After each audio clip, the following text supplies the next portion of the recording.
Hello everyone, good evening. तो आज हम लोग जो आप लोगों का पेपर हुआ था उसका सॉल्यूशन करने वाले हैं। सॉल्यूशन बेटा, कुछ चीज़ों को मैं थोड़ा डिटेल में डिस्कस करूंगा, कुछ चीज़ों को मैं थोड़ा शॉर्ट में भी डिस्कस कर सकता हूं, पर आप लोग थोड़ा फोकस करोगे तो आपको पूरा समझ में आएगा। तो यहाँ पे हम लोग सबसे पहले मैथ्स का सॉल्यूशन करने वाले हैं, क्योंकि लोगों का मन था कि पहले मैथ्स ही डिस्कस करना। तो दोस्तों शुरू करते हैं। आपका जो पहला सवाल आपने किया, तो यहाँ पे एक बार जब हम क्वेश्चन पढ़ेंगे बेटा, तो क्वेश्चन में क्या कहता है, if A is the area of triangle with sides. एक ट्रायंगल है जिसकी साइड्स हैं 25, 25 एंड 30। तो यहां पे ए जो है उस ट्रायंगल का एरिया बता रखा है। मतलब इस तरीके की बात है दोस्तों कि ये एक ट्रायंगल है आपके पास, ठीक है, और इसकी जो साइड्स हैं वो है 25, 25 एंड 30, ठीक है। तो इस ट्रायंगल का एरिया जो है वो ए बता रखा है, ठीक है दोस्तों। और इधर एक दूसरी ट्रायंगल है आपके पास, और दूसरी ट्रायंगल में क्या कहता है कि जिसकी साइड्स हैं 25, 25 एंड 40। देखो, तो ये क्वेश्चन एरिया निकालने से रिलेटेड था। आप लोगों ने किस कॉन्सेप्ट से इसका एरिया निकाला? आप चाहो तो हीरोन्स फॉर्मूला भी यूज कर सकते हो, और अदरवाइज आप बेसिक तरीके से थोड़ी सी देखो, जो भी प्रॉब्लम्स आपकी यहाँ पे हैं उनमें थोड़े अगर आप लॉजिक ढंग से लगाओगे तो चीजें थोड़ी आसान हो जाएंगी। तो हम लोग इस पे बढ़ते हैं। हम लोग हीरोन्स फॉर्मूला से आप बिल्कुल कैलकुलेट कर सकते हो इसको, ठीक है।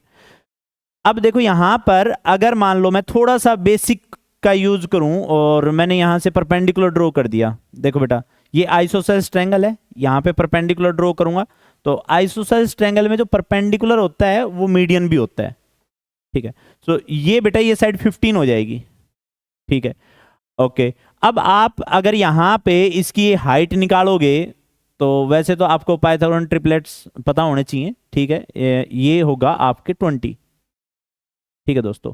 ये जो है आपकी हाइट जब आप कैलकुलेट करोगे, ठीक है, देखो ये 15, वैसे आप पाइथागोरस थ्योरम का यूज भी कर सकते हो। ये 25 है, ये 15 है, जब आप कैलकुलेट करोगे तो 20 आ जाएगा। वैसे ये आप लोग ना पाइथागोरन ट्रिपलेट से ये याद रख सकते हो, ठीक है। तो इस तरीके से ये बात है। तो इसका एरिया जो आपका आ जाएगा, इसकी हाइट आ गई तो ए जो एरिया है आपका वो आ जाएगा हाफ, बेस है 30 और हाइट है 20। तो इस तरीके से आपका एरिया की वैल्यू जो 300 आ गई है, ठीक है। अब हम लोगों को बी भी कैलकुलेट करना है, क्योंकि कंपैरिजन तो ए और बी में है। ऑप्शन देख रहे हैं तो हम लोग ए और बी में कंपैरिजन है। तो दोस्तों सेम आप समझ गए कि सर फिर तो वही करेंगे, आइसोसेलेस ट्रायंगल है तो परपेंडिकुलर ड्रॉ कर दिया तो मीडियन भी होता है। जनरल ट्रायंगल में परपेंडिकुलर जो होता है वो मीडियन नहीं होता। तो दोस्तों ये जो है, ये जो 40 साइड थी, ये यहाँ पे 20 हो जाएगी, मिड पॉइंट आ जाएगा 20। अब फिर से आपको ये पाइथागोरस थ्योरम का यूज करके कर सकते हो। बाकी आप इसको कैसे भी कैलकुलेट कर सकते हो, जो ट्रिपलेट्स होते हैं पाइथागोरन ट्रिपलेट्स उनसे भी कर सकते हो। तो बताओ आपको क्या लगता है, तो बताओ आपको क्या लगता है कि ये 25 है, ये 20 है, तो ये कितना हो जाएगा दोस्तों? ये 15 हो जाएगा दोस्तों, ठीक है। तो यहां पे अगर बी निकालें, बी एरिया, तो एरिया क्या होता है? हाफ बेस इंटू हाइट, ठीक है दोस्तों। तो ये बेटा ये 20 पे कैंसिल हो गया और ये 300 हो गया। कैलकुलेशन देख लेना बेटा, ठीक है। तो दोनों ही जो आपके ट्रायंगल, इस ट्रायंगल का एरिया जो शुरुआत में आपकी साइड्स दे रखी थी 25, 25 और 30, उसका भी 300 एरिया आया, और जो आपकी साइड्स दे रखी हैं 25, 25 एंड 40, उनका भी एरिया आपका 300 आया बेटा। तो इसलिए ऑप्शन ए करेक्ट हो जाएगा, ठीक है दोस्तों। तो मेरे ख्याल से आपने ये क्वेश्चन इसी तरीके से सोल्व किया होगा। आगे बढ़ते हैं हम लोग, नेक्स्ट क्वेश्चन पे चलते हैं। देखो बात क्या है, इन सारे ही क्वेश्चंस में थोड़े थोड़े लॉजिक अगर आपके थोड़े स्ट्रॉन्ग होंगे तो आप इनको बहुत ही बेहतरीन तरीके से और कम से कम टाइम में कर दोगे। और मैं बहुत ही आराम से बता रहा हूं, तो आपको लग रहा होगा कि टाइम लग रहा है, पर ये थोड़ा सा आराम से सॉल्यूशन, सभी बच्चे एक स्पीड में नहीं सीख सकते, इसलिए मैं थोड़ा आराम से बता रहा हूँ आप लोगों को ये सारी चीजें। नेक्स्ट क्वेश्चन को हम लोग डिस्कस करते हैं। तो यहां पे कहता है कि एक ट्रायंगल एबीसी है हमारे पास। दोस्तों ये ट्रायंगल एबीसी हमारे पास है, ठीक है बेटा। और यहां पर बीई एंड सीएफ जो है मीडियंस हैं, ठीक है। बीई मीडियन है, चलो मीडियन ड्रॉ कर देते हैं बेटा। बीई एक मीडियन है, यहाँ से यहाँ पे मिड पॉइंट पे चला गया, ठीक है। और सी एफ एक मीडियन है दोस्तों, यहाँ से यहाँ पे मिड पॉइंट पे आ गया, इस पे मिड पॉइंट ये, ठीक है, बहुत बढ़िया। अब देखो साथ में एक इंफॉर्मेशन ये दी कि जो बी जो लाइन है वो सी एफ पे परपेंडिकुलर है, मतलब ये लाइन यहां पर परपेंडिकुलर है, ठीक है दोस्तों, ये लाइन यहां पे परपेंडिकुलर है, ठीक है। आगे बढ़ते हैं हम लोग। अब कहता है कि एरिया ऑफ ट्रायंगल एबीसी बताना है आपको। चलो तो अब यहां पे कुछ प्रॉपर्टीज हम लोग डिस्कस कर लेते हैं बेटा, थोड़ा सा डिटेल में बताना पड़ रहा है, अदरवाइज तो आपको लगेगा कि मैंने सिर्फ आंसर बता दिए, डिटेल में नहीं बताऊंगा तो आपको लगेगा कि आंसर बता दिए। चलो दोस्तों एक बात बताओ, सबसे पहला मेरा सवाल ये है, जो इन्फॉर्मेशन आपको चाहिए, देखो करने के लिए बहुत हल्का क्वेश्चन है, इसमें ज्यादा कैलकुलेशन भी नहीं है, जस्ट मैं बता रहा हूं कि यहां पे मैं 3 लाइन लिखूंगा और आंसर आ जाएगा। पर वो 3 लाइन लिखने से पहले आपको जो पता होना चाहिए, जो 9th की चीजें ही हैं, वो कुछ डिफरेंट बाहर से नहीं आई। जैसे पहला क्वेश्चन करवाया वो भी कहीं पे ऐसा नहीं है कि कुछ दूर से लेके आए हम लोग, सिंपल 9th की चीजें हैं, बहुत ही एनसीईआरटी वाली चीजें हैं, बस थोड़ा सोचना पड़ता है आपको। तो बेटा सबसे पहला मेरा सवाल है कि मीडियंस जो है वो कहां पर इंटरसेक्ट करते हैं।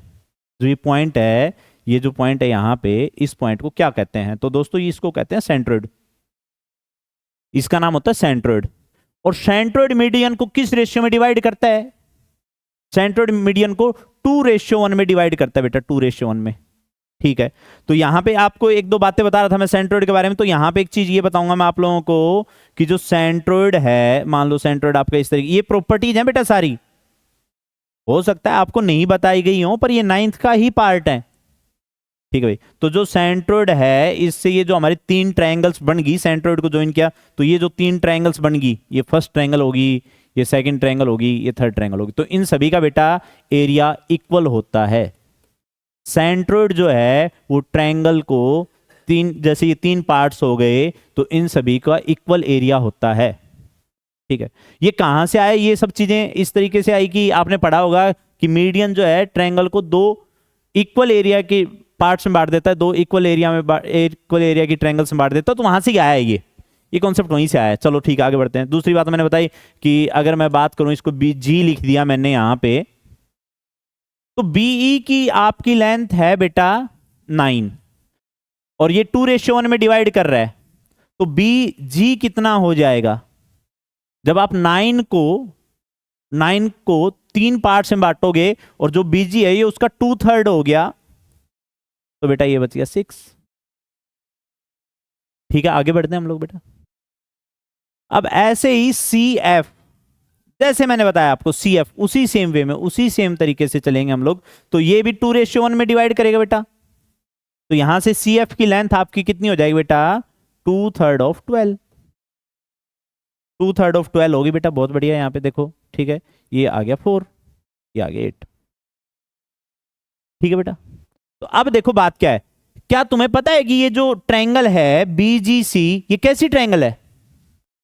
ये एक राइट एंगल ट्रायंगल है, और राइट एंगल ट्रायंगल का एरिया हम बहुत इजीली निकाल सकते हैं। तो इस ट्रायंगल के एरिया की बात अगर मैं करूं, मैं लिखूं आपके लिए कि एरिया ऑफ ट्रायंगल बीजीसी, तो क्या आप बता सकते हो मेरे को एरिया ऑफ ट्रायंगल कितना हो गया? इस ट्रायंगल के एरिया देखो, ये परपेंडिकुलर है, दोनों परपेंडिकुलर है, तो आप कहोगे कि सर ये बेस और परपेंडिकुलर का जो भी मल्टीप्लाई हो कर दो, तो इसमें से एक तो हमारे पास 6 है, एक 8 है, तो हाफ 6 × 8, तो कितना आ गया भैया? 24 स्क्वायर यूनिट्स आ गया, जो भी है, सेंटीमीटर स्क्वायर आ गया, जो भी है, ठीक है। अब पूरी ट्रायंगल का एरिया पूछा है, अभी मैंने बताया जितना ये एरिया होता है उसका 3 टाइम्स होता है, तो उसका 3 टाइम्स कितना हो गया बेटा? 72। तो देखो ये तो मैंने बहुत ही बिल्कुल आराम से कैलकुलेशन की है, ठीक है, तो उसके हिसाब से बताया मैंने, बहुत ही आराम से कैलकुलेशन करके बताया है। बाकी ये तो 3 लाइन का ही सवाल था, ज्यादा कैलकुलेशन नहीं है इसमें। नेक्स्ट क्वेश्चन पे चलते हैं हम लोग। तो दोस्तों इस सवाल में थोड़ी सी आइडेंटिटीज लगने वाली हैं, तो आगे बढ़ते हैं हम लोग यहाँ पे, ठीक है। तो दोस्तों ये है, कहता है कि ए प्लस बी प्लस सी 0 है, और ये कुछ इंफॉर्मेशन दे रखी है, इसके हिसाब से आपको a⁴ प्लस b⁴ इसकी वैल्यू निकालनी, a⁴ plus b⁴ plus c⁴। चलो करते हैं, स्टार्ट करते हैं। तो आपको समझ में आया होगा इतना तो कि सबसे पहले तो सर इसका स्क्वायर कर लो। तो दोस्तों ये किया a² plus b² plus c² plus 2ab plus 2bc plus 2CA, और ये आ गया बेटा आपका 0।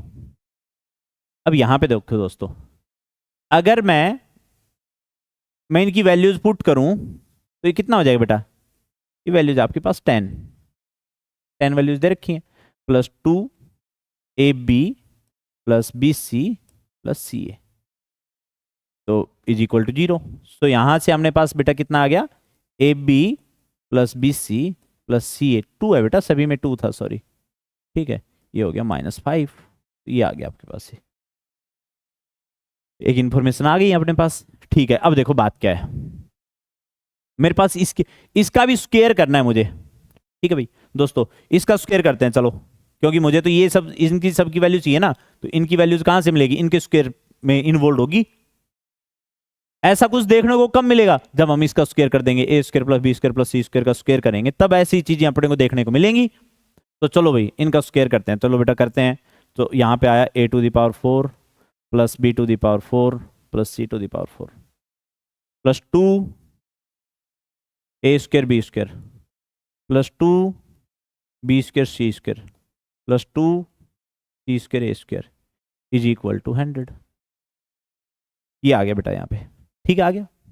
हमें इसकी वैल्यू कैलकुलेट करनी है, तो अब आप ये कहोगे सर हमें तो इसकी भी वैल्यू कैलकुलेट करनी पड़ेगी ना, 2A square B square plus 2B square C square plus 2C square A square, इन सभी की वैल्यूज भी अपने को कैलकुलेट करनी पड़ेंगी बेटा।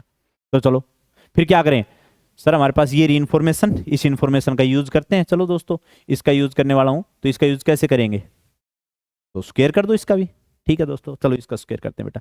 इसका स्क्वायर करूं मैं, A square B square B square C square plus C square A square plus 2AB square C 2BC square A plus 2A square BC, ठीक है बेटा, इज इक्वल टू 25।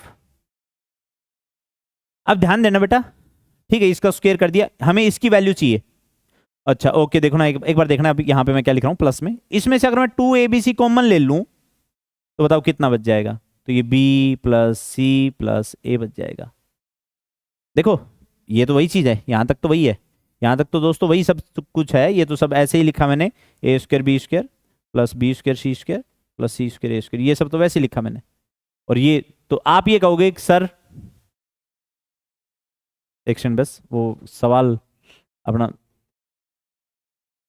मेरे को एक बार दोबारा लिखना पड़ जाएगा बेटा, ये सब एक बार दोबारा लिख रहा हूँ मैं, ठीक है, एक बार दोबारा लिख के फिर जल्दी से करते हैं हम लोग यहाँ पे, ठीक है। तो मैं एक बार स्पीड में लिख के लेके आता हूँ बेटा फिर से, सॉरी वो इस बोर्ड पे कुछ एरर हो गई थी, ठीक है। तो यहाँ पे बढ़ेंगे हम लोग आगे, मैंने बोला इसका स्क्वायर किया हमने, ठीक है, इसका स्क्वायर करते हैं बेटा। तो यहाँ से आ गया अपने पास A square plus B square plus C square plus 2AB plus BC plus CA is equal to 0। तो यहाँ पे इसकी वैल्यू 10 है, 10 को उधर ले गए, तो यहाँ से मेरे पास आ गया AB plus BC plus CA is equal to -5। एक इन्फॉर्मेशन बेटा ये आ चुकी है हमारे पास, मैंने कहा फिर से इसका स्क्वायर करेंगे, तो A⁴ plus B⁴ plus C⁴ plus 2A square B square plus 2B square C square plus 2C square A square, ठीक है बेटा। तो इसकी वैल्यू अपने पास यहाँ पे कितनी आ गई, 100। अब देखो हमें इसकी वैल्यू चाहिए थी, ठीक है, तो हमें ये सब कैलकुलेट करना पड़ेगा, ये वैल्यू कैलकुलेट करनी पड़ेगी। इसके लिए मैंने क्या किया, इसका स्क्वेयरिंग कर दिया, इसका स्क्वायर कर रहा हूं मैं, इसके लिए इसका स्क्वायर कर रहा हूं मैं, तो यहाँ पे कितना आएगा, A square B square B square C square C square A square plus 2 square कर दिया बेटा, A square BC 2AB square C 2ABC square is equal to 25। यहाँ पे बेटा देखो, तो यहाँ पे A square B square B square C square C square A square और 2ABC कॉमन ले लिए बेटा यहाँ से, तो कितना आ जाएगा, A plus B plus C is equal to 25। ये आ गया बेटा यहाँ पे। अब देखो बात क्या है, A plus B plus C 0, बेटा ये 0, तो इसकी वैल्यू कितनी आ गई? 25 आ गई। तो चलो दोस्तों करते हैं हम लोग, इसकी वैल्यू कैलकुलेट करते हैं। तो यहाँ पे a⁴ plus b⁴ plus c⁴ is equal to 100 minus 2 times a² b² b² c² c² a²। तो बेटा 100 times 2 into 25 is equal to 50। तो बेटा इसकी जो वैल्यू है वो आपकी 50 आ गई है। तो इसमें थोड़ा सा मैं कहूंगा कि एक दो आइडेंटिटीज का यूज हुआ, ठीक है। नेक्स्ट क्वेश्चन पे चलते हैं। ओके बेटा, तो यहां पे क्या कहता है कि Anis is moving along the boundary of a triangular field and you are moving along a boundary of circular field whose area is double the area of triangular field, then radius of the circular field is। बेटा इसमें आपको पाई को 22/7 use करना है। यहां पे आपको बेटा इसका करने के लिए आपको क्या करना पड़ेगा? हीरोन्स फॉर्मूला का यूज करना पड़ेगा। हाँ भाई, हीरोन्स फॉर्मूला का यूज करते हैं हम लोग यहाँ पे। तो आपको पहले तो पेरीमीटर निकालना पड़ेगा। 2s is equal to 35 plus 53 plus 66। तो यहां पे बेटा 2s is equal to 88 plus 66। तो s की वैल्यू आपकी आ गई बेटा 44 प्लस 33 मतलब 77। ठीक है बेटा, अब हम लोग सेमी पेरीमीटर हमने निकाल लिया है। हीरोन्स फॉर्मूला लगाएंगे बेटा। Under of s minus a 77 minus 35 77 minus 53 और 77 माइनस 66। तो ये एरिया हम लोग कैलकुलेट करने वाले हैं बेटा। रूट ऑफ, ठीक है, 77 यहां पे 35 जब हम सब्ट्रैक्ट करेंगे तो 42 आ जाएगा। 53 सब्ट्रैक्ट करेंगे तो यहां पे आ गया बेटा 4 24 और यहां बेटा 11। अब आपको थोड़ा सा सिंप्लीफाई करना पड़ेगा, देखना पड़ेगा कौन कौन सी टर्म्स कॉमन आ रही हैं, क्या क्या आ रहा है। देखो 11 यहां पे आया और 7 यहां पे छोड़ के 11 बाहर आ गया है दोस्तों। ठीक है बेटा, यहां पे देखो इसको लिख सकता हूं 7 इंटू 6 और इसको लिख सकता हूं 6 इंटू 4। ठीक है, तो यहां पे पेयर्स बन गए बेटा। तो 11 इंटू 7 इंटू 6 इंटू 2। तो दोस्तों ये एरिया आ गया मेरा। ठीक है, इतनी ज़्यादा कैलकुलेशन वाली कोई बात थी नहीं, सिंपल ऐड और ये सब चीज़ें हैं।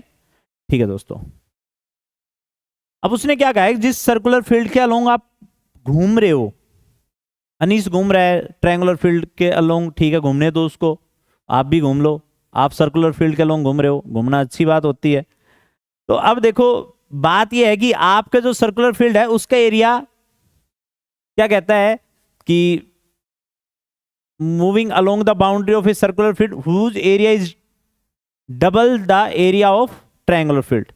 ठीक है, तो आपका जो एरिया है ना, जो पाई आर स्क्वायर, मैं कहूंगा पाई आर स्क्वायर, ये 2 टाइम्स है ए का। तो 2 टाइम्स ए, तो यहां पे लिख दिया ए की वैल्यू 11 7 6 5 6 2। मैं प्रोडक्ट कर लेना चाहिए था, वैसे नहीं किया, कोई बात नहीं है। तो यहां पे देखो बात क्या, आपको रेडियस की वैल्यू निकालनी है। ठीक है बेटा, रेडियस निकालनी है। चलो कैलकुलेट कर देते हैं, ये तो कैलकुलेशन की बात, अपनी छोटी मोटी कैलकुलेशन है दोस्तों। तो यहाँ पे भाई पाई की वैल्यू रख दी मैंने 22/7 22/7 और आर स्क्वायर हो गया दोस्तों। तो यहाँ पे ये 22 से 22 कैंसिल हो गया। ठीक है, और आर स्क्वायर उधर लेके जा रहे हैं, r square is equal to 49 into 12। ठीक है बेटा, और ये जो आर की वैल्यू जो आ जाएगी यहाँ से, this implies r is equal to 7√12। ठीक है बेटा, और 7√12 को हम लिख सकते हैं 12 को 4 इंटू 3, तो ये आ जाएगा 14√3। ओके, 14√3। तो 14√3 अपना ए आंसर आ जाता है यहाँ पे। ठीक है दोस्तों, आगे बढ़ते हैं हम लोग, नेक्स्ट क्वेश्चन पे चलते हैं इसी के साथ बेटा। नेक्स्ट क्वेश्चन मतलब सिंपल सवाल है, बस आपको थोड़ी सी आइडेंटिटीज वगैरह का यूज करना पड़ेगा इस तरीके से। तो इसमें जो मेन जो 2 आइडेंटिटीज आपकी लग रही हैं वो ये हैं दोस्तों। बेटा एक तो आपने सुना होगा ना a + b a square plus B square plus a b. तो ये आइडेंटिटी किसकी इक्वल होती है अगर बात करें हम लोग 1 मिनट के लिए, तो ये होता है सर ए क्यूब, ओके सॉरी यहाँ पे दोस्तों यहाँ पे माइनस होता है उसमें, ठीक है ना। तो बेटा ये जो आइडेंटिटी होती है ये होती है A cube minus B cube की, सॉरी प्लस बी क्यूब की, ठीक है। और ऐसे ही A minus B, A square plus B square plus, ये दोनों आइडेंटिटी लग रही है इसमें मेनली तो भाई दोस्तों, ये दोनों आइडेंटिटी लग रही हैं, बस बात है पहचानने की, ठीक है। ये दोनों आइडेंटिटी आपको आती हैं, बात थोड़ी सी पहचानने की है, और वो कैसे पहचानने की मैं बता रहा हूँ। चलो एक छोटी आइडेंटिटी और लिख देता हूँ आपके लिए, ए स्क्वायर माइनस बी स्क्वायर, ये तो सब आता है आपको। तो बेटा ये क्वेश्चन भी आपको आता है, जब ये आइडेंटिटीज आपको आती है ना तो ये क्वेश्चन भी आपको आता है। किस तरीके से आता है उसके बारे में हम डिस्कस कर लेते हैं। आइडेंटिटी आपको याद है ही, किस तरीके से आता है वो देख लेते हैं बेटा। तो यहां पे इस क्वांटिटी को मैं लिख रहा हूं 3 to the power 1/4 -1 और 3 to the power 1/4 +1। देखो दोस्तों जब आप इनको प्रोडक्ट करोगे तो यही आएगा, ठीक है बेटा। अब आगे बढ़ते हैं हम लोग। फिर हमने क्या किया कि इनको ये जो भी है 3, अच्छा 3 की पावर 1/2 को मैं कैसे लिख सकता हूं, 3 की पावर 1/4 और पूरे का स्क्वायर, चलो, और 3 की पावर 1/4 +1, इस तरीके से लिख दिया आपने। यहां पे भी ऐसे ही करते हैं बेटा, 3 की पावर 1/4 पूरे का स्क्वायर माइनस 3 की पावर 1/4 +1, ये सब लिख दिया मैंने। अब आप ये बताओ दोस्तों मुझे कि अगर आप इन दोनों को एक साथ क्लब करते हो तो आपका फॉर्मूला बना या नहीं बना, किसका फॉर्मूला बन गया, ए क्यूब प्लस बी क्यूब का, और इन दोनों को क्लब करते हो तो भी आपका फॉर्मूला बन जाएगा। तो इन दोनों को क्लब किया हमने तो ये हो गया 3 की पावर ए क्यूब माइनस बी क्यूब, ये ए क्यूब माइनस बी क्यूब का फॉर्मूला है। उधर चलते हैं दोस्तों, ठीक है। ये है आपका 3 की पावर 1/4 का क्यूब +1 का क्यूब। तो यहां पे दोस्तों ये कितना आ गया, ये आ गया आपका 3 की पावर 3/4 -1, और उधर देखो बेटा 3 की पावर 3/4 +1। अब फिर से आप कहोगे कि सर फिर से a प्लस बी और a माइनस बी की आइडेंटिटी लग रही है। हाँ भाई आपको समझ में तो आ रहा है सभी को, बताओ, ठीक है। चलें आगे, आगे चलते हैं दोस्तों। तो यहां पे बेटा कितना हो जाएगा, 3 की पावर 3/4 का होल स्क्वायर -1 स्क्वायर, बेटा 3 की पावर 3/2 -1, और इसका मतलब कितना हो गया 3√3 -1, ये आंसर आ गया आपका। तो इसमें आपने देखा कि सिंपल आइडेंटिटीज की यूज से ये हमने एक बहुत ही सिंपल सा सवाल कर लिया है। नेक्स्ट क्वेश्चन पे चलते हैं हम लोग। अब नेक्स्ट क्वेश्चन दोस्तों देखो, ट्रेपिज्म में आप लोगों को पता है किस तरीके से काम करते हैं, हमेशा इसी तरीके से काम करते हैं ट्रेपिज्म में। ट्रेपिज्म के बारे में कभी भी कुछ ऐसा हो तो किस तरीके से काम करेंगे बेटा, एक लाइन इसके पैरेलल ड्रॉ कर दो आप, और ये एक पैरेललोग्राम बन जाएगी, ठीक है।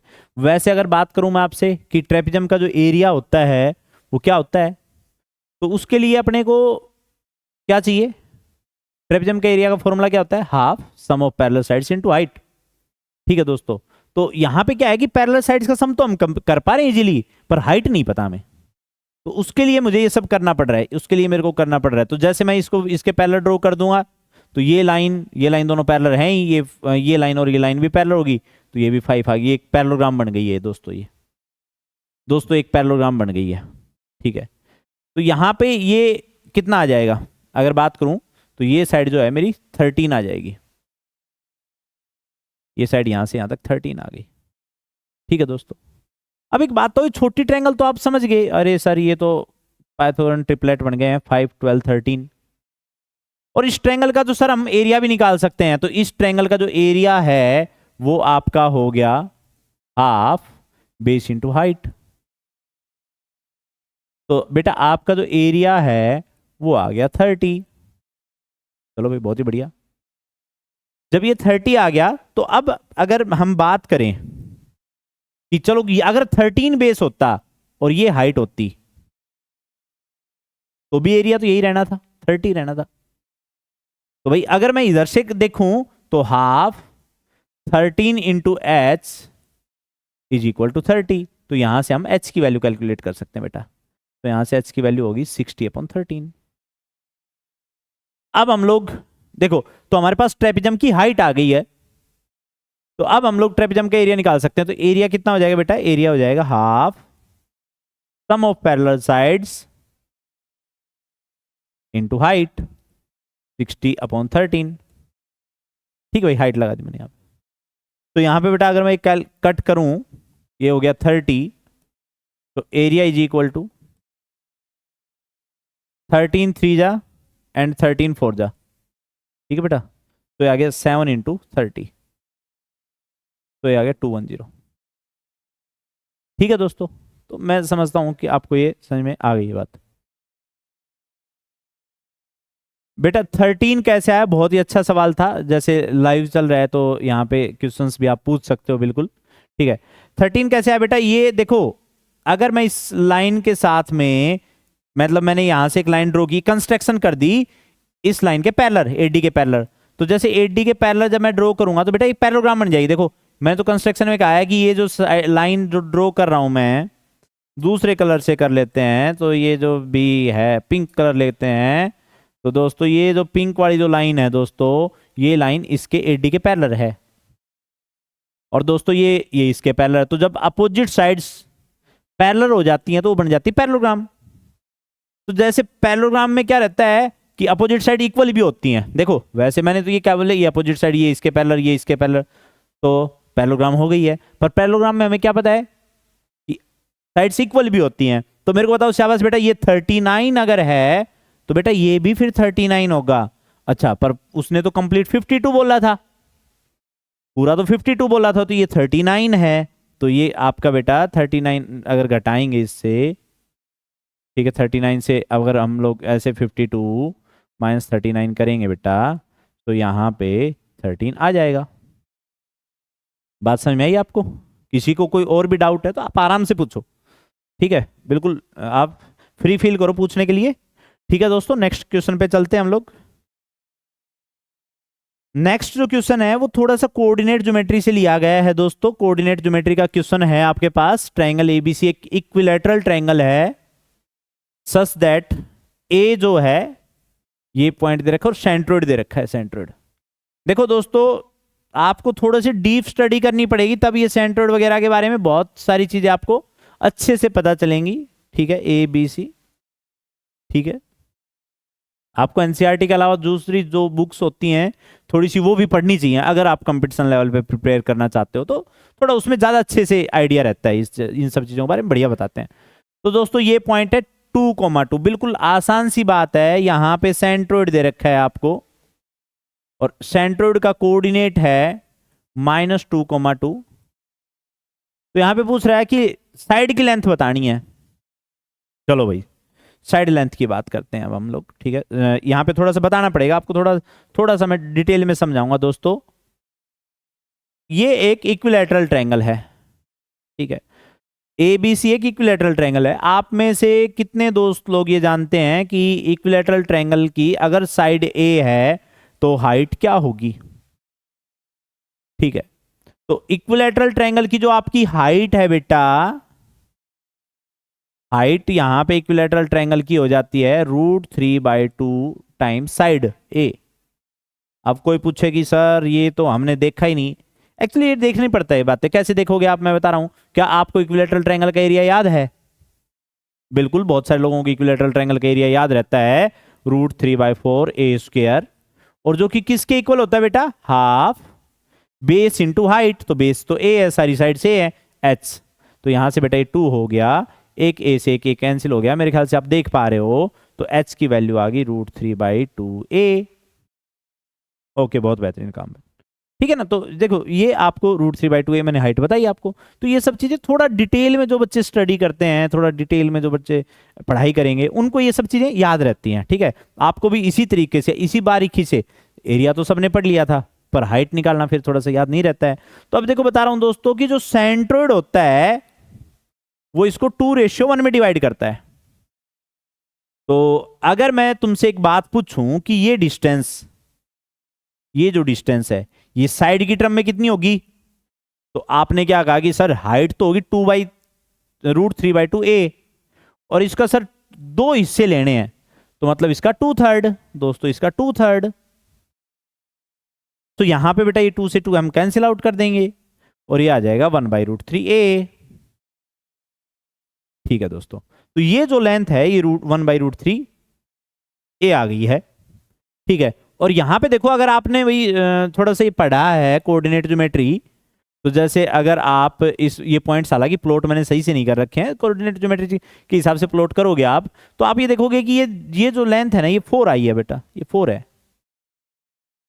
ठीक है बेटा, देखो मैं बता रहा हूं, अगर आप कोऑर्डिनेट ज्योमेट्री में करोगे 2 2 और -2 2, तो देखो 2 2 यहां पे होता है बेटा, ये जर्नल सी बात है। 2 देखो ये 1 ये 2 और y की वैल्यू 1 2, ये 2 2 हो गया, और इधर देखो -1 -2, तो ये हो गया -2 -2, तो -2 और 2। तो अगर इस दूरी की बात करें हम, इस दूरी की बात करें, तो ये दूरी कितनी होगी बेटा? तो आप कहोगे सर 4 हो गई। मतलब ये बेसिक, कोई डिस्टेंस फॉर्मूला वगैरह का यूज नहीं है, हालांकि आता हो तो बहुत अच्छी बात है। ठीक है, तो भाई ये अपने पास आ गया 1/√3 of a is equal to 4। तो यहां से a आ गया 4√3। तो दोस्तों आपके पास a की वैल्यू आ गई है 4√3।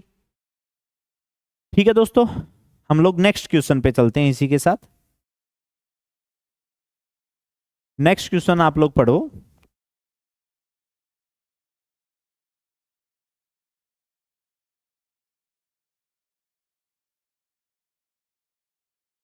तो बेटा नेक्स्ट क्वेश्चन आप लोगों ने पढ़ा, the average of students of a class are, मतलब एज, ये क्या एवरेज एज बता दी है स्टूडेंट्स की एज की।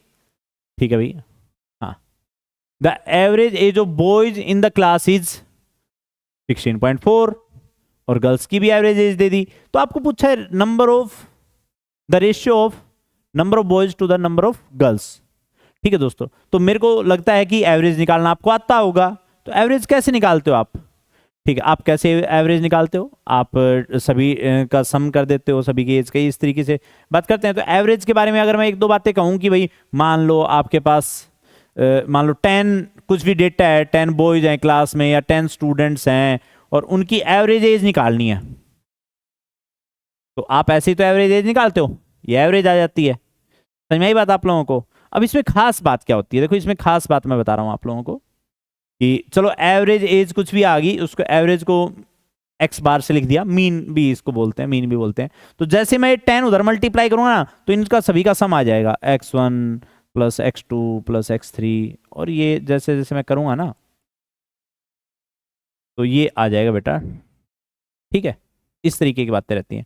तो इन्हीं सभी चीजों का यूज करेंगे हम लोग थोड़ा सा। ठीक है, तो कैसे करने वाले हैं हम लोग, इस सवाल को ध्यान देना बेटा एक बार प्लीज आप। चलें तो फिर चलते हैं दोस्तों। मैंने मान लिया क्लास में x बॉयज हैं, let there is x boys in the class and y girls. तो ये बॉयज मानने हैं भाई और y गर्ल्स हैं भाई दोस्तों। तो सुनो दोस्तों, जब भी मैं एवरेज को नंबर ऑफ ऑब्जर्वेशन से मल्टीप्लाई करूंगा तो आपके पास पूरे डेटा का सम आ जाएगा। वही तो बात मैंने बताई थी, x1 x2 x3 x10 है, डिवाइड में 10। तो अगर मैं नंबर को 10 को इनसे मल्टीप्लाई करूंगा इधर एवरेज से, तो पूरा जो डेटा है x1 x2 x10 इन सभी का सम आ जाएगा भाई। ठीक है दोस्तों, तो यहां पे करते हैं हम लोग। तो दोस्तों बात क्या है कि जो बॉयज की एज की सम है, सम ऑफ एज ऑफ बॉयज, अगर मैं बात करूं तो इन सभी की एज का जो सम हो जाएगा बेटा, वो हो जाएगा 15.8 इंटू एक्स। ठीक है भाई, और ऐसे ही बिल्कुल सेम वे में अगर गर्ल्स की एज का सम करेंगे तो भाई, तो ये हो जाएगा बेटा एवरेज 16 पॉइंट, सॉरी मैंने थोड़ा उल्टा बोल दिया, ये एवरेज ऑफ, ये टोटल, अच्छा टोटल की एवरेज एज है बेटा, ये टोटल क्लास की एवरेज एज है बेटा। ठीक है, बॉयज की नहीं है, हाँ बॉयज की 16.4 है। तो बेटा ये हो गया 16.4 इंटू एक्स, और गर्ल्स की एवरेज एज है 15.4, तो 15.4 इंटू वाई।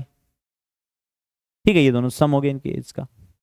अब एक बात और, अगर मैं सिंपल सी बात पूछूं कि पूरी क्लास की एवरेज दे रखी 15.8। तो अगर मैं बात ये करूं कि मैं टोटल नंबर ऑफ स्टूडेंट्स को sum of age of all students ठीक है बेटा, तो वो कितना हो जाएगा 15.8 इंटू एक्स प्लस वाई। अब मैं इन दोनों को भी ऐड करूंगा तो यही आएगा। बिल्कुल सिंपल सी बातें हैं, सिंपल लॉजिक है दोस्तों ये। ठीक है बेटा, तो बढ़ते हैं हम लोग यहाँ पे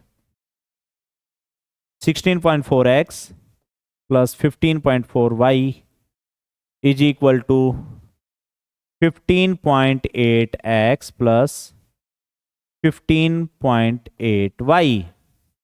चलो भाई दोस्तों इधर करते हैं भाई। ठीक है बेटा, तो इधर देखो, इसको सब्ट्रैक्ट कर देंगे, x की वैल्यू इधर ले आओ, y को उधर ले जाओ, कर लो भाई सब्ट्रैक्ट। तो यहाँ पे कितना हो जाएगा जब सब्ट्रैक्ट करूंगा मैं, तो 0.6x इज इक्वल टू, उधर मैं कर रहा हूं तो बेटा 0.4y।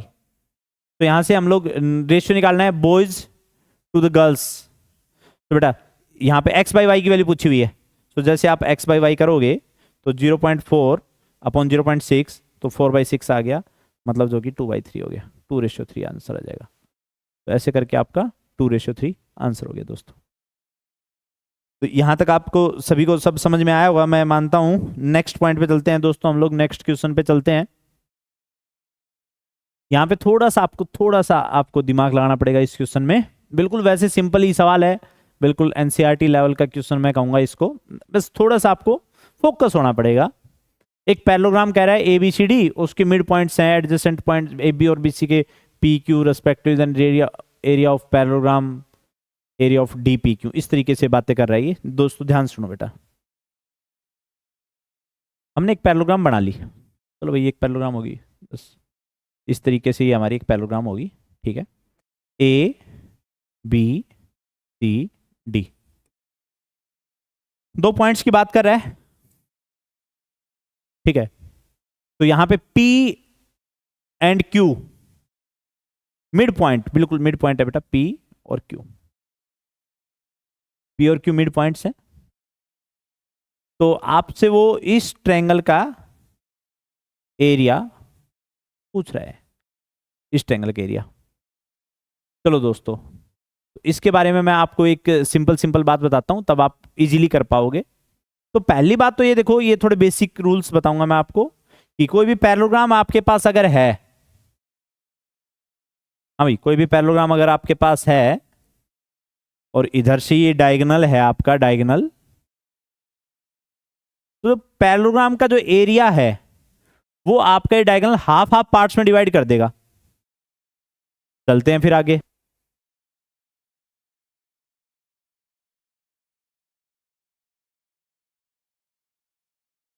तो बेटा यहां पे देखो, ये एरिया जो है, अगर इस पूरे का एरिया मैं 4A मान लूं, 1 मिनट के लिए मान लूं 4A मान लूं, तो बेटा ये 4A अगर टोटल का एरिया है तो ये 2A हो जाएगा।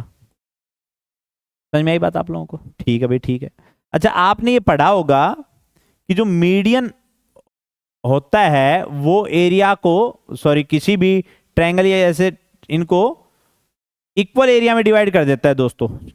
क्या बताया मैंने कि जो मीडियन होता है वो ट्रायंगल को 2 इक्वल पार्ट्स में डिवाइड कर देता है। तो अगर मैंने बोला कि इसका एरिया 2A बोल दिया था थोड़ी देर पहले, ये भी 2A हो गया था, तो अगर यहां से मीडियन ड्रॉ कर दूं तो ये कितना हो जाएगा, ये भी A हो जाएगा, ये भी A हो जाएगा। मीडियन ट्रायंगल को 2 इक्वल एरिया की ट्रायंगल्स में डिवाइड करता है। समझ में आई बात आप लोगों को? सो बेटा देखो यहाँ पे देखो, अगर मैं इस पूरे का 4A एरिया बोलता हूं तो यही तो बात होगी। देखो इसको थोड़ा मैंने इस तरीके से बना दिया है, इसको अगर दूसरे तरीके से बनाऊंगा तो सेम वे में, अगर 4A कंप्लीट का एरिया है तो इसका एरिया A हो जाएगा, इसका एरिया A हो जाएगा। यहां तक मेरे ख्याल से आपको बात समझ में आई। मैं इस बीच वाले का एरिया निकालूंगा, अभी निकाल रहा हूं बेटा, ध्यान देना एक बार। ठीक है, तो जैसे अगर मैं आगे बढ़ूं, यहाँ पे आगे बढ़ते हैं हम लोग दोस्तों। तो इस तरीके से ये एक छोटी सी बात और बताऊंगा आपको, फिर जल्दी से आप कर पाओगे इन सब चीजों को। तो देखो ये मैंने बताया इसका एरिया 2A हो गया। और अब मैं आपको एक बात बता रहा हूं, ये जो मिड पॉइंट्स को ज्वाइन करने वाली लाइन होती है ना,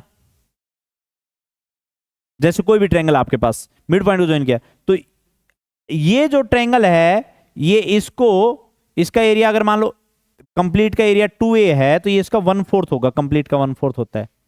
क्यों होता है उसके बारे में मैं आपको बताऊंगा अभी एक बार, ठीक है। सो यहाँ पे एक बार जल्दी से बता देता हूँ मैं क्या रहता है दोस्तों। आपने पढ़ा होगा ये सब चीजें कि ये एक ट्रायंगल है, ये मिड पॉइंट्स को ज्वाइन करते हैं तो ये पैरेललोग्राम्स बनती हैं आपके पास, तो ठीक है। तो ये सभी इक्वल एरिया की पार्ट्स बन गए, इक्वल एरिया के हो गए। समझ में आई बात आप लोगों को? तो इसी तरीके से मैं कहूंगा कि ये जो इसी सिनेरियो में कि इसका एरिया कितना हो जाएगा, अगर पूरे का 4A है तो इसका एरिया A/2 हो जाएगा दोस्तों, ठीक है दोस्तों। हाँ भाई, तो इसका कितना बच गया बेटा?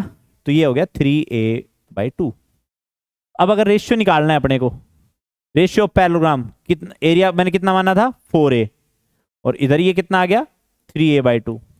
तो दोस्तों A से A कैंसिल हो जाएगा, 8:3 आ जाएगा। तो बिल्कुल बेसिक बेसिक बातें अगर आपको आती हैं तो आप इसमें कैलकुलेशन नहीं है, बेसिक समझ जिनमें है वो इसको 2 लाइन ड्रॉ करेगा और कर देगा बेटा। नेक्स्ट क्वेश्चन पे चलते हैं हम लोग। A copper sphere of radius 3 is melted and recast into a right circular cone of height 3, then radius of the base of the cone।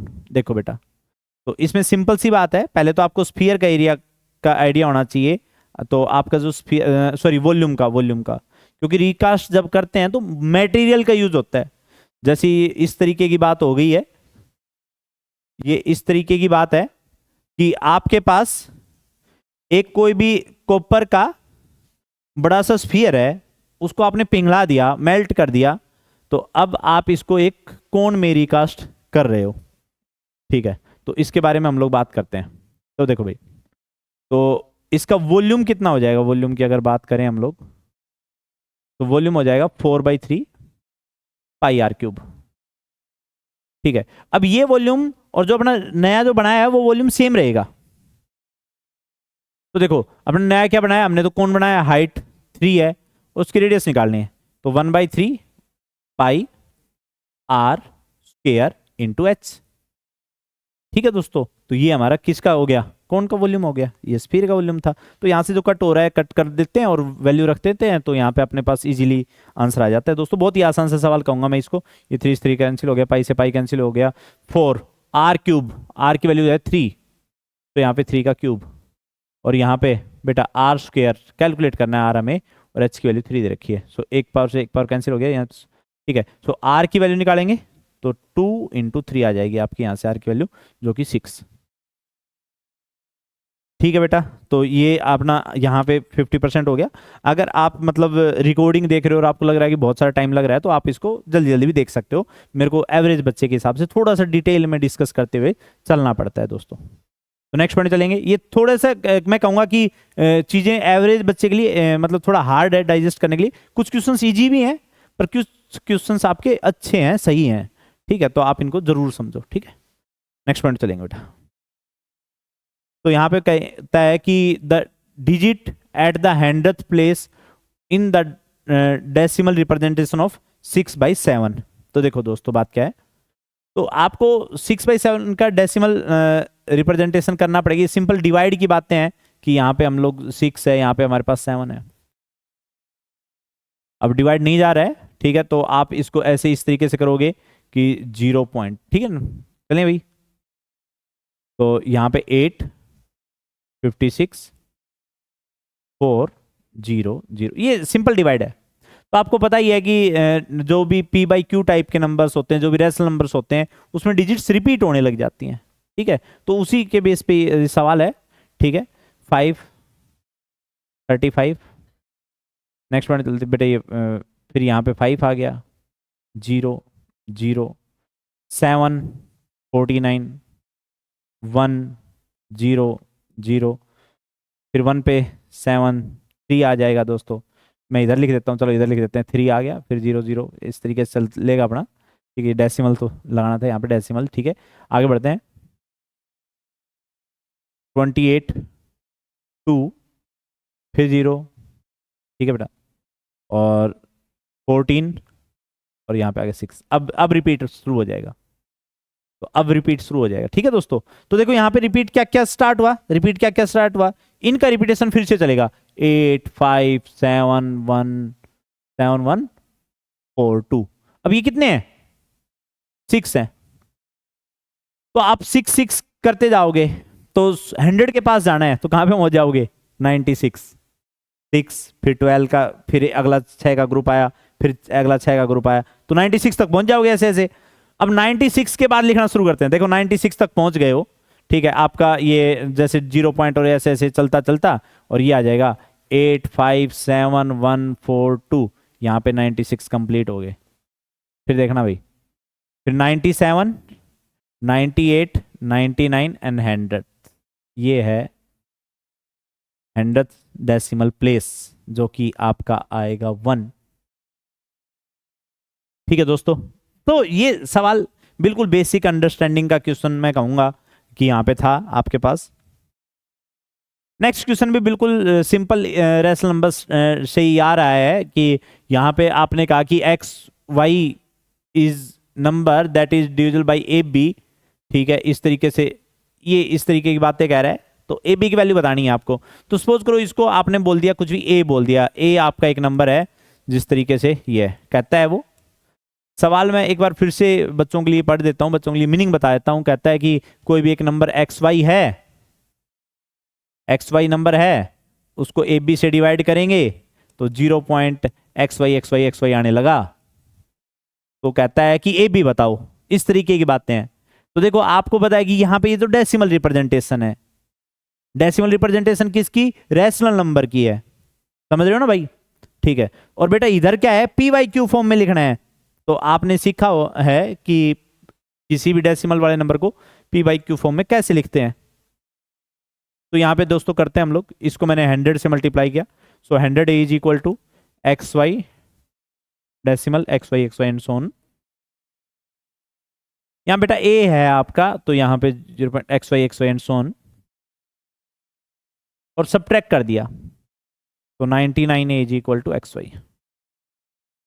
तो यहां पे बेटा ए की वैल्यू जो अगर हम कहें तो ए की वैल्यू कितनी है, एक्स वाई बाई 99, तो एक्स वाई को जब 99 से डिवाइड करोगे तो ये सब बातें हो जाएंगी आपकी। ठीक है दोस्तों, तो यहाँ पे अगर बात करें कि आपकी ए बी की जो वैल्यू है, सॉरी मेरे को ये ए की बजाय कुछ और सिंबल यूज करना था, पर आप लोग समझ गए कि ये 99 हो जाएगा दोस्तों। नेक्स्ट पॉइंट पे चलते हैं दोस्तों। तो कहते हैं number of integers A such that, आपको बताने कितने इंटीजर्स ऐसे होंगे ए जो इस तरीके के हैं,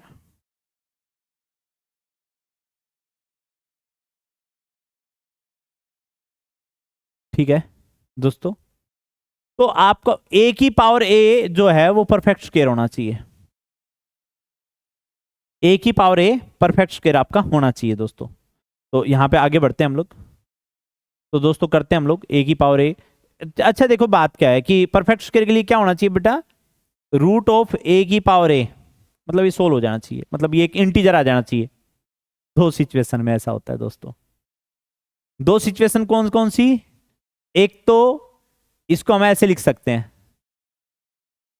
तो आप क्या कहोगे कि इंटीजर कब होगा, जब ए इवन नंबर होगा, तो इवन नंबर, ठीक है।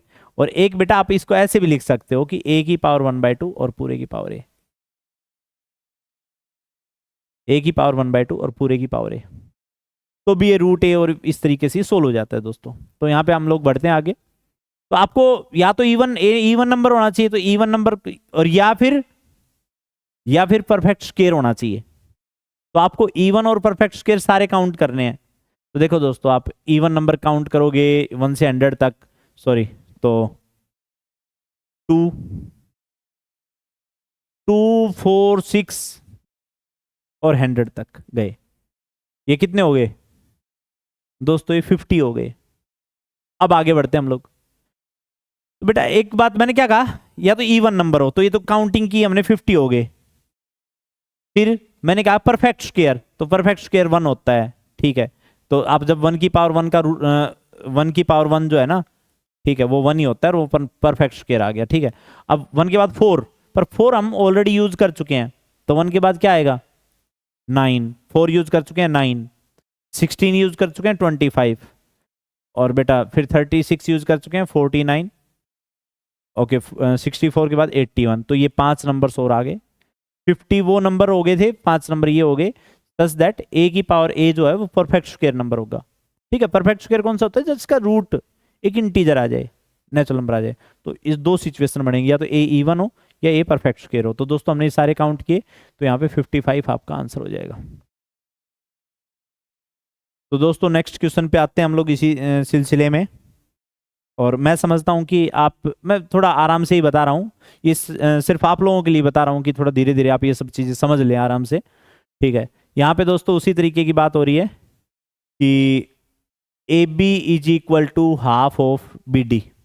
देखो ये क्वेश्चन मैं कहूँगा कि थोड़ा सा आपको ऐसा हो सकता है कि थोड़ा सा आपको लगे कि बाहर चला गया है कहीं। ठीक है, तो यहाँ पे बेटा देखो क्या करता है, ए डी जो है वो हाफ ऑफ बी डी है।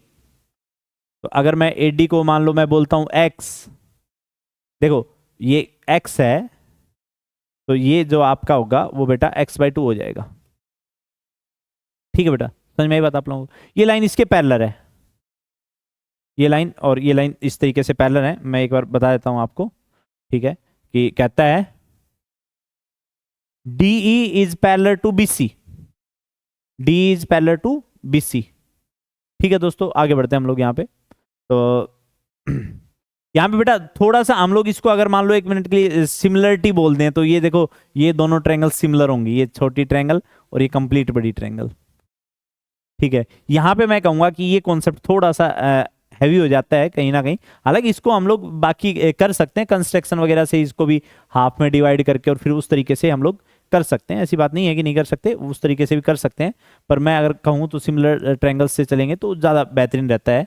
तो देखो भाई बात क्या है, तो ये पैरेलल है, तो बेटा ये इस तरीके से रहता है कि अगर किन्हीं भी दो ट्रायंगल्स की, ये कंप्लीट बड़ी ट्रायंगल और ये छोटी वाली ट्रायंगल, अगर मैं इन दोनों ट्रायंगल्स को देखता हूं, तो ये जो एंगल है बेटा और ये दोनों जो ये जो जहां पे ये एंगल होगा, सपोज करो ये एंगल 1 है तो यहाँ पे भी सेम एंगल बनेगा 1, और यहाँ पे एंगल 2 है तो यहाँ पे भी सेम एंगल बनेगा बेटा 2। ठीक है, तो ये दोनों ट्रायंगल्स आपकी सिमिलर हो गई हैं। सिमिलर ट्रायंगल्स में सबसे खास बात रहती है साइड्स का रेशियो। तो यहाँ पे साइड्स का रेशियो इक्वल होने वाला है दोस्तों। इसके छोटे वाले ट्रायंगल का अगर साइड x है तो कंप्लीट बड़ी की कंप्लीट की कितनी हो जाएगी 3x/2।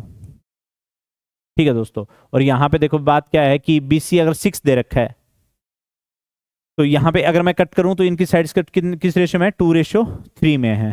ठीक है, तो अगर BC 6 है, अगर मैं इसको 6 बनाऊंगा तो ये मेरे के पास कितनी हो जाएगी बेटा, जो DE है वो, एक सेकंड में इसको दोबारा से मेंशन कर देता हूँ, एक बार दोबारा से कर देता हूँ। ठीक है, ठीक है भाई, आगे बढ़ते हैं हम लोग। एक बार फिर से करता हूँ।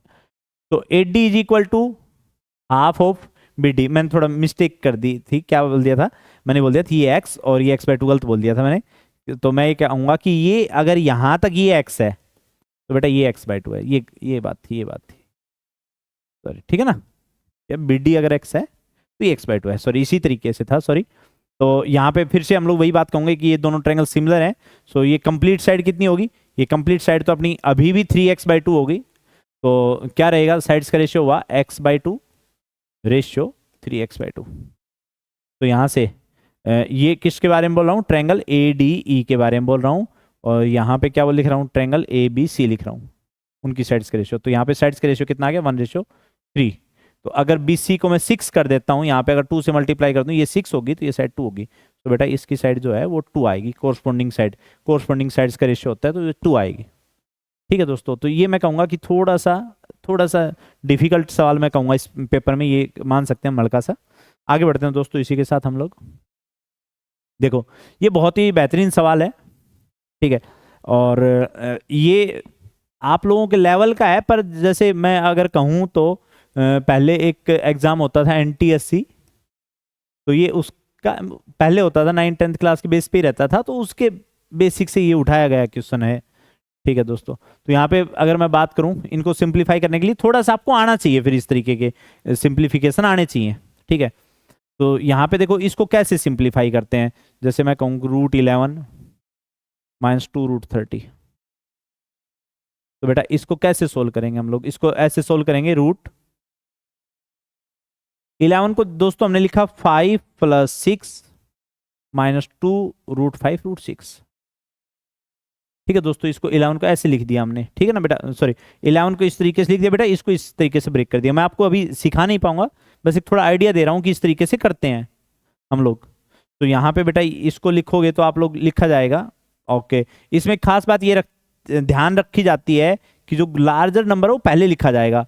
उसके पीछे रीजन है दोस्तों, वो अभी मैं आपको समझा नहीं पाऊंगा, ठीक है। तो यहाँ पे हो गया बेटा √6 माइनस √5 का होल स्क्वायर। तो यहाँ पे इसका सिंप्लीफिकेशन मैंने आपको करके बताया, √6 माइनस √5 हो गया बेटा इसका सिंप्लीफिकेशन, इस वाले का सिंप्लीफिकेशन। ठीक है दोस्तों, आगे बढ़ते हैं हम लोग यहाँ पे। तो भाई दोस्तों हमने इसका सिंप्लीफिकेशन किया, मैं सभी का सिंप्लीफिकेशन यहाँ पे लिख दूंगा अभी। तो ये √6 माइनस √5 माइनस, आगे बढ़ते हैं दोस्तों। यहाँ पे 3 है और इसमें अगर हम लोग यहाँ पे सिंप्लीफिकेशन करते हैं तो ये आ गया √5 माइनस √2 का होल स्क्वायर। तो √5 माइनस √2 का होल स्क्वायर दोस्तों, ये उसी तरीके से बेटा कैसे, मैं थोड़ा साइड में बता देता हूँ आपको, थोड़ा सा आपको ये ढंग से सीखना पड़ेगा, थोड़ा सा क्वेश्चन अच्छा सीखने वाला क्वेश्चन है। तो इसको लिखा हमने रूट, यहाँ पे लिखा 5 + 2 माइनस 2 √5 √2। ठीक है दोस्तों, ऐसे लिख दिया। देखो ये इसी को ऐसे लिख सकते हैं हम लोग, थोड़ा प्रैक्टिस के बाद होता है ये। बोल दो अगर आपको कोई दिक्कत आ रही है तो बेटा। तो ये √5 माइनस √2 का होल स्क्वायर हो गया। हाँ भाई बताओ, ठीक है चलें आगे बढ़े। तो ये कितना आ गया √5 माइनस √2। तो दोस्तों इसको मैं बिल्कुल ऐसे ही यूज करूंगा यहाँ पे, ठीक है। इसके बाद रैशनलाइजेशन भी करना है, थोड़ा सा अपने को स्पेस चाहिए होगा, तब मैं ये सब चीजें कर रहा हूँ कि ये थोड़ा सा यहाँ पे मिटा रहा हूँ, ठीक है। ये हो गया √5 माइनस √2, ठीक है बेटा। अब इसको करना है, अब ये पता है आप देखोगे तो ये अब ऐसे दिखाई भी नहीं देगा, ठीक है ना। तो इसमें क्या करना पड़ेगा मेरे को, √2 से मल्टीप्लाई, √2 से डिवाइड पहले करना पड़ेगा थोड़ा। जब मैं √2 से मल्टीप्लाई करूंगा और इस 2 को अंदर लेके जाऊंगा तो आप देखना कहीं ना कहीं ये होगा बेटा 16, ये 16 हो जाएगा और यहाँ पे 8√3 आ जाएगा। अब देखो इसको सोल्व करके आते हैं 16 और 8√3 को। तो देखो ऐसे लिखेंगे, 8√3 को मैं लिखा, पहले हमेशा पहले इस वाले को ब्रेक करते हैं, जैसे इसमें इसको उसमें उसको, पहले इसको अरेंज करते हैं। तो 2 ओके, और फिर इसको लिखूंगा 2, 4 बच गया, तो फिर मैंने 2 और 2√3 लिख दिया, ठीक है। देखो 8√3 हो गया, ठीक है। और अब इसका स्क्वायर करूंगा, 2√3 का स्क्वायर तो 12 हो जाएगा, और 2 का स्क्वायर करूंगा तो ये हो जाएगा, ठीक है। समझ में आई बात आप लोगों को। तो आगे बढ़ते हैं दोस्तों। तो -4√2 अपॉन √2√3 + 2 का होल स्क्वायर, ठीक है दोस्तों। इस तरीके से स्क्वायर और रूट कैंसिल हो गया, ठीक है। तो इसको मैं एक बार रब करके और फिर से लिखना पड़ेगा दोस्तों, और फिर इसको हम लोग रैशनलाइज वगैरह करके और फिर आगे बढ़ते हैं। तो ये आ गया आपका 2√3 + 2। ओके, क्या कह रहे हो कि 2 कॉमन लेके कट कर दें? बिल्कुल कर देते हैं दोस्तों, ऐसी क्या बात हुई, आप कहोगे तो हम जब की जब कर देंगे, ठीक है। चलिए आगे बढ़े, ठीक है। यहाँ पे रैशनलाइज करेंगे भाई दोस्तों, मैं थोड़ी कैलकुलेशन अगर कम भी करूँ तो आप समझ लेना, कोई बात ही नहीं है। √6 माइनस √5 प्लस √5 रैशनलाइजेशन कर दिया, आप नीचे देख पा रहे हो 1 आ गया, तो यहाँ पे आएगा √6 + √5। फिर दोस्तों यहाँ पे भी करते हैं, चलो रैशनलाइजेशन की जब बात है तो हर जगह रैशनलाइज करेंगे, क्योंकि रैशनलाइजेशन से तो सिंप्लीफाई हो जाती है ना चीजें, तो सिंप्लीफाई कर लेंगे। तो -3 और यहाँ पे भी 3 आ जाएगा, और √5 + √2, ये 3 3 कैंसिल, ये 3 3 कैंसिल हो गया दोस्तों, ठीक है। -2√2 आ गया बेटा ये, और यहाँ पे बेटा √3 -1 से, और यहाँ पे भी 2 आ जाएगा दोस्तों। तो ये 2 से 2 कैंसिल हो गया, ये सब कैंसिल करके देखो दोस्तों आ गया क्या हमारे पास, √6 माइनस √5, सॉरी प्लस √5, -√5 -√2 -√6 + √2। देख पा रहे हो सर, सब कैंसिल हो गया सर, 0 आ गया। कोई कोई स्टूडेंट सोच रहा होगा अरे इतनी कैलकुलेशन हमने तो सीधा तुक्का लगा दिया था, लग रहा था 0 आएगा, कैसे लग रहा, अरे देखा यहाँ पे भी देखो 30 में 0 है, यहाँ पे भी 0 है, कहीं से ना कहीं से हिंट लग रहा होगा कि 0 आएगा है? ऐसे नहीं होता बेटा, नेगेटिव मार्किंग रहती है, तो थोड़ा सा सोच समझ के ही करते हैं। तो इसी सिलसिले में हम आगे बढ़ते हैं। और इसमें देखो बेटा, एक सिंपल सी बात है, आप बचपन में आपने सीखी होगी, ठीक है।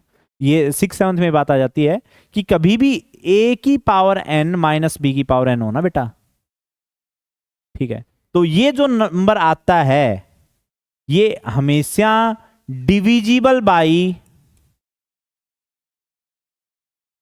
a माइनस बी होता है दोस्तों, हमेशा divisible by a minus b रहता है दोस्तों। आगे बढ़ते हैं हम इसी में।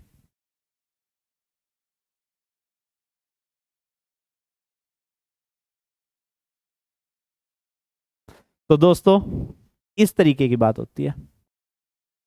अगर हम बात करें इसी में आगे बात करें, तो अगर a की पावर इवन हो और b की पावर इवन हो दोस्तों, तो ये जो नंबर है, ये जो क्वांटिटी है, ये a माइनस बी से भी डिवाइड होगी और a प्लस बी से भी डिवाइड होगी। हाँ भाई, अगर हम बात करें a की पावर इवन हो जाए माइनस b की पावर इवन हो जाए, तो ये a माइनस बी से भी डिवाइड होगी और a प्लस बी से भी डिवाइड होगी। ठीक है दोस्तों, आगे बढ़ते हैं हम लोग।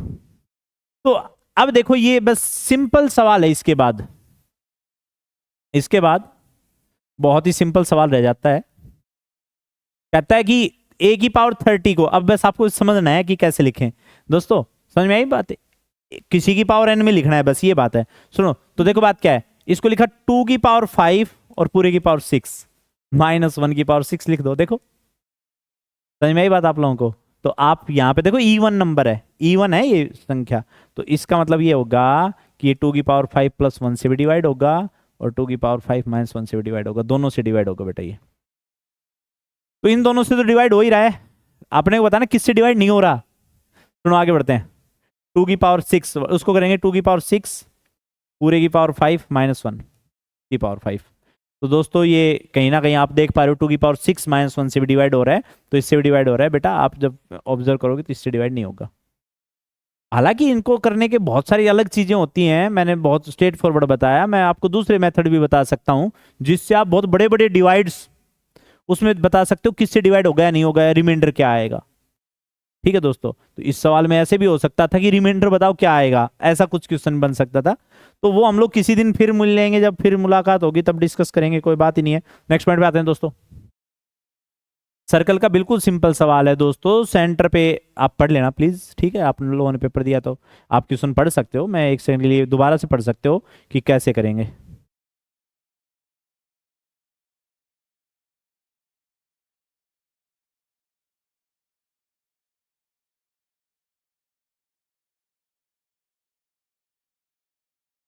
तो दोस्तों आपने ये सवाल पढ़ा, बिल्कुल सिंपल सवाल है। यहां पे सेंटर है बेटा, सेंटर, और जो सर्कल के सेंटर पे, थैंक यू आप लोगों को जो यूट्यूब पे लगातार सपोर्ट मिल रहा है उसके लिए, ठीक है। कि जैसे अभी लाइव क्लास चल रही है और मैं देख पा रहा हूँ कि 500 लोग कनेक्टेड हैं, ठीक है। तो बेटा आगे बढ़ते हैं हम लोग, ठीक है। तो दोस्तों ध्यान दो एक बार, ये एंगल 30 का है, तो ये एंगल यहाँ पे 60 का एंगल बनेगा। 60 का एंगल बनते ही बेटा ये इक्विलैटरल ट्रायंगल हो जाएगी। तो ये भी आपके मतलब ये 60 सारे एंगल 60 हो जाएंगे।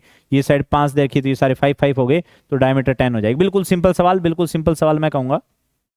ठीक है, डन, आगे बढ़े। तो अगला जो क्वेश्चन है वो पूरा डिवाइड का थोड़ा रिजल्ट जैसा है, कि जैसे कुछ क्वेश्चन होते हैं ना ऐसे कि जो एक चैप्टर करने की बजाय एक सवाल कर लो पूरा चैप्टर आ जाएगा, तो ये वही सवाल है।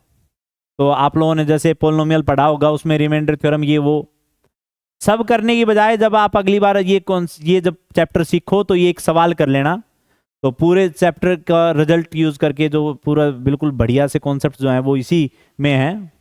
तो सबसे पहले बताओ कि ये जो पोलिनोमियल है कितने डिग्री का है, तो आप कहोगे 2 डिग्री का पोलिनोमियल है। अच्छा, 2 डिग्री के पोलिनोमियल से किसी पोलिनोमियल को डिवाइड करते हैं तो रिमाइंडर क्या आ सकता है? आप कहोगे सर रिमाइंडर की जो डिग्री है वो डिवाइजर की डिग्री से हमेशा कम रहती है। तो क्योंकि डिवाइजर की डिग्री 2 है तो रिमाइंडर की डिग्री दोस्तों या तो 1 होगी या फिर मतलब कोई कांस्टेंट पोलिनोमियल आ जाएगा। कांस्टेंट पोलिनोमियल 0 डिग्री वाले पोलिनोमियल को कहते हैं। और या फिर कि रिमाइंडर ही 0 आ जाएगा। तो ये कुछ पॉसिबिलिटीज हैं दोस्तों। अब सुनो, शुरू करते हैं इसमें। अब बात ये है दोस्तों, एक बहुत ही खास बात है कि ये आपको सबको पता ही होगा कि आपके पास डिवाइजर मान लो px है, ठीक है, और डिविडेंट आपके पास मान लो सपोज करो qx है, और यहां पे ठीक है, और मैंने बोल दिया कि क्योसेंट hx आ गया और रिमाइंडर rx आ गया। तो आप, ठीक है, डिवीजन लेम्मा से आप क्या लिख सकते हो? आप क्या लिख सकते हो? आपको ये लिखना आना चाहिए, इसके बिना बात नहीं बनेगी। तो आप क्या कहोगे? सर जब हम लोग इन दोनों का प्रोडक्ट करेंगे, इन दोनों, किन दोनों का? डिवाइजर का और क्योसेंट का प्रोडक्ट करेंगे और रिमाइंडर ऐड कर देंगे तो हमारे पास डिविडेंट आ जाएगा अपना। तो दोस्तों px into hx plus rx, मैं मेरे साथियों से रिक्वेस्ट करूंगा कि प्लीज यहां पे थोड़ा फोकस करें, ठीक है दोस्तों। तो ये आपके पास डिवीजन लेमा है, ये जो बेसिक बात है ना वो है। तो दोस्तों सुनो मेरी बात, और रिमाइंडर की डिग्री के बारे में तो हमने बात की है, ठीक है दोस्तों। आगे बढ़ते हैं हम लोग इसी के साथ।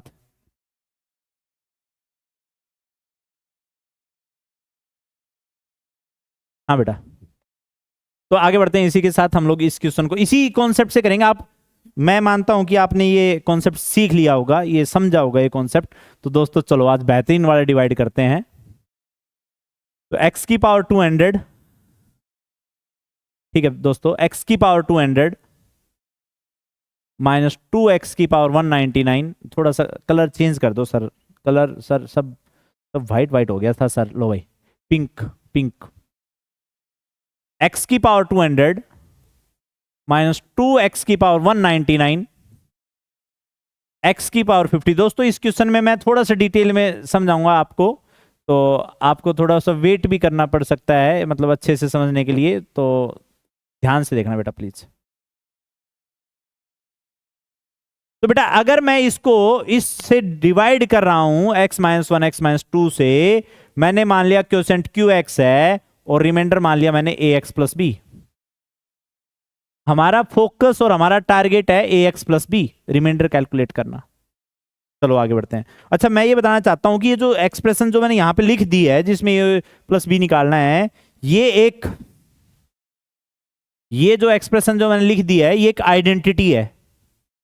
आइडेंटिटी का मतलब मैं इधर कोई भी वैल्यू पुट करूं पूरी में वो सेटिस्फाई करेगी। बहुत ध्यान से देख के पता लगता है कि सर QX तो चाहिए ही नहीं सर इस QX का क्या करेंगे? चलो AX प्लस बी तो हमें चाहिए भाई, उसका तो यूज करेंगे, वो तो रहे तो बढ़िया है, कोई बात नहीं।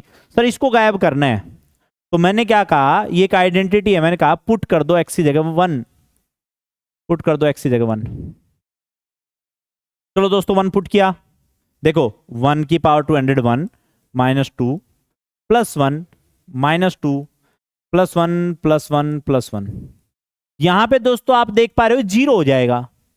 0 को अगर किसी से प्रोडक्ट करते हैं, ये देखो x माइनस 1 0 हो गया, 1 माइनस 1 0 हो गया। 0 को अगर किसी से प्रोडक्ट करते हैं बेटा सब 0, सब धुआं धुआं हो जाएगा, और यहां पे सिर्फ ये 0 हो जाएगा और यहां पे बचेगा a प्लस बी, x की वैल्यू 1 रख दी हमने, ये 0। यहां पे कट करते हैं बेटा, तो ये कंप्लीट कट हो गया, ठीक है, ये इधर से कट हो गया तो 1 आ गया, 1 is equal to a plus b की वैल्यू 1 आएगी। ठीक है बेटा, आप लोग चाहो तो a प्लस बी की वैल्यू देख सकते हो भाई, ये दोनों तो अपने आप ही ऑप्शंस गायब हो जाएंगे, वैसे तो ऑप्शंस गायब हो जाएंगे, पर यहाँ पे 1 ही है और वहां पे तो थोड़े से दिक्कत है अभी भी। तो a प्लस बी को 1 मैंने साइड में रख लिया, ठीक है। अब आप ये क्या हो गए सर, आपने 1 रखा, सर आपने 2 क्यों नहीं रखा? चलो दोस्तों एक बार 2 रखते हैं, घबराना नहीं है, बहुत ही आसान है। 2 रखते हैं, एक बार सेम वे में करेंगे और पूरे इसमें 2 रख देंगे बेटा, ओके। तो यहाँ पे x की पावर 200 है प्लस x की पावर 2x की पावर 199 है, माइनस में है सॉरी वो भी, ठीक है दोस्तों। अब 2 टिकाते हैं, तो 2 की पावर 200 दोस्तों माइनस 2 इंटू 2 की पावर 199 प्लस 2 की पावर 50 माइनस 2 इंटू 2 की पावर 49 प्लस 4 प्लस 2 प्लस 1। ये 0 हो जाएगा दोस्तों, ये 0 हो जाएगा, और ये हो गया बेटा 0 होने के बाद 2a प्लस बी।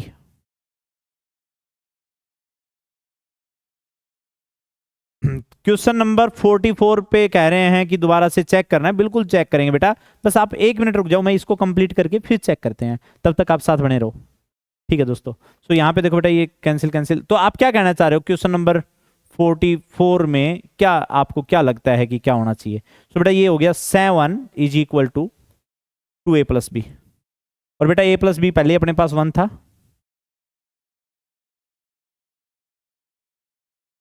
तो ये सब्ट्रैक्ट करेंगे तो यहां से बेटा a की वैल्यू आ जाएगी 6 और b की वैल्यू आ जाएगी, जब आप करोगे तो a की वैल्यू 6 रखी, b की वैल्यू आ जाएगी -5। तो हमारी a की वैल्यू 6 और b यहां पे रखेंगे, रिमाइंडर ये था, तो a की वैल्यू 6 और b की वैल्यू -5, तो आपका डी आंसर आ जाएगा। ठीक है दोस्तों, तो अभी हम एक बार 44 क्वेश्चन में किसी बच्चे का डाउट आया है? हाँ बेटा, ये थोड़ा सा मैंने आप लोगों को बताया कि 44 क्वेश्चन थोड़ा सा हमने ना सिमिलरिटी का यूज करके कर दिया था। 44th क्वेश्चन जो है वो सिमिलरिटी का यूज करके कर दिया था, तो मैं एक बार फिर से बताना चाहूंगा, क्वेश्चन बिल्कुल सही है। बस मैंने ये कहा कि इस पूरे पेपर में अगर बात करें तो ये जो कॉन्सेप्ट है ना, ये थोड़ा सा आगे निकल गया, अदरवाइज सारे आपके लेवल में ही कॉन्सेप्ट्स थे। ठीक है, तो जैसे फाउंडेशन, जो बच्चे फाउंडेशन पढ़ते हैं वो इसको बेहतरीन तरीके से समझते हैं। ठीक है, आप अगर कहोगे तो मैं एक बार लास्ट में फिर से करवा दूंगा, और मैं कोशिश करूंगा कोई दूसरा मेथड भी कर लूँ। ठीक है दोस्तों, कोशिश करेंगे हम लोग कोई दूसरा मेथड भी यूज कर लें। ठीक है, ओके, नेक्स्ट पॉइंट पे चलेंगे दोस्तों हम लोग। मैं एक सेकंड, फिर भी आपने जब इतना कहा है तो मैं एक सेकंड के लिए मैं एक छोटा सा आइडिया लगाना चाहता हूँ, एक सेकंड के लिए। ओके,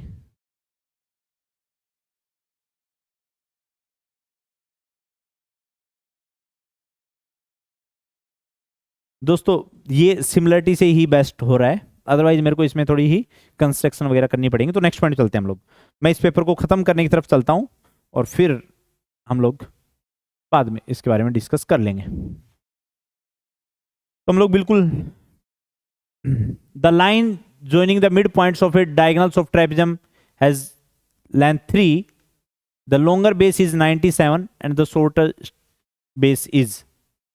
तो ये जो सवाल है इसमें कहता है कि ट्रेपिजम है, और ये जो आपका सवाल है बेटा ये कहीं ना कहीं उससे चलेगा, और इस सवाल से हम लोग जैसे वो 44 बता रहे थे उसको थोड़ा सा कर भी सकते हैं, इसकी बात नहीं है, इससे भी कर सकते हैं। कैसे होगा वो मैं बता रहा हूँ, एक बार देखते हैं हम लोग। The line joining mid points of diagonals, तो ये डायगोनल्स हो गए दोस्तों।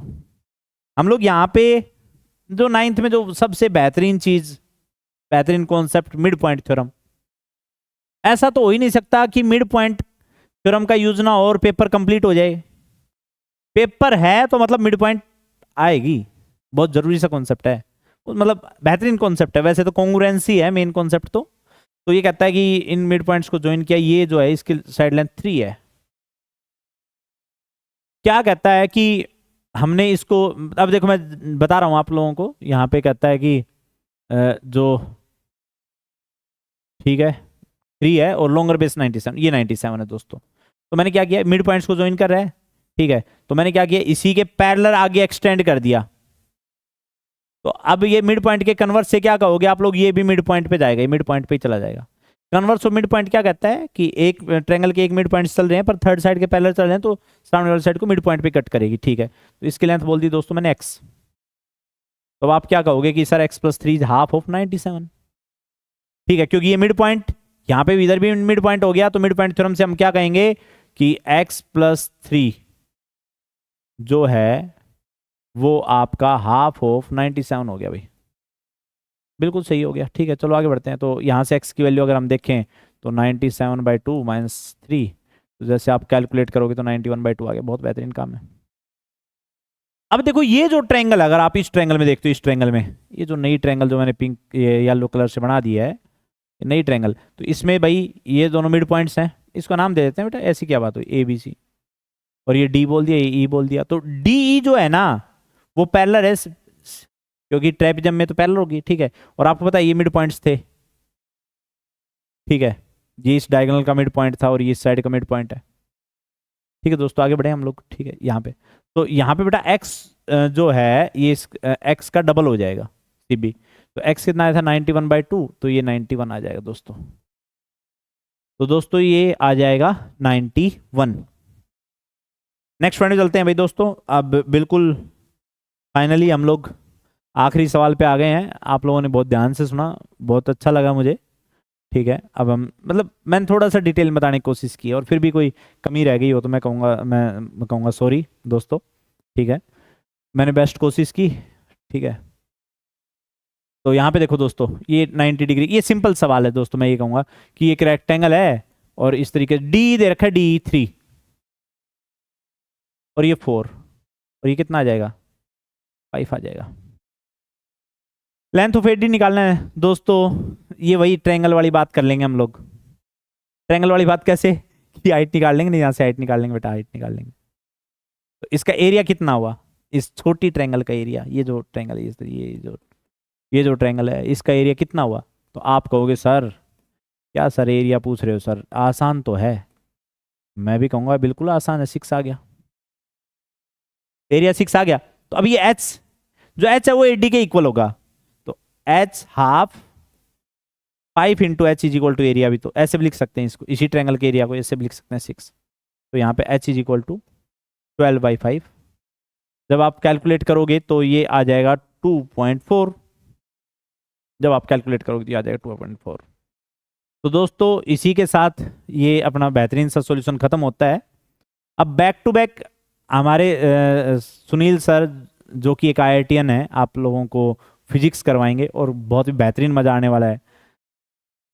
लेट थोड़ा हो गया है, थोड़ा लेट नाइट तक ये सॉल्यूशन चल रहा है, पर आप लोगों से जैसा कि हमने प्रॉमिस किया था कि आज की डेट में ही आपको सॉल्यूशन प्रोवाइड किए जाएंगे। इससे पहले हमने छोटे बच्चों की क्लासेस जो हैं 6, 7, 8 के सॉल्यूशन करवा दिए हैं। तो आप लोग जरूर इसमें कमेंट करना कि आपको ये पेपर कैसा लगा और ये सब सॉल्यूशन, और खास करके हमारे जो टीचर्स आने वाले हैं जो आगे सॉल्यूशन करवाएंगे उनके एफर्ट्स आपको कैसे लगे। तो दोस्तों इसी के साथ मैं आपको 1-2 मिनट के लिए ब्रेक के लिए कहूँगा और यहाँ पे फिजिक्स की क्लास उसके बाद जस्ट